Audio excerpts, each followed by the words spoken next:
সময় কারোর জন্য থেমে থাকে না। দেখতে দেখতে 2025 সালটিও স্মৃতির পাতায় জমা হয়ে যাচ্ছে।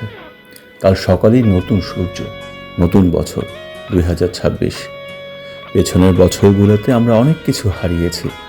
কেউ পৃথিবী ছেড়ে চলে গেছে না ফেরার দেশে, কেউ বা শুধু আমাদের জীবন থেকে দূরে সরে গেছে। এটাই জীবনের কঠিন নিয়ম।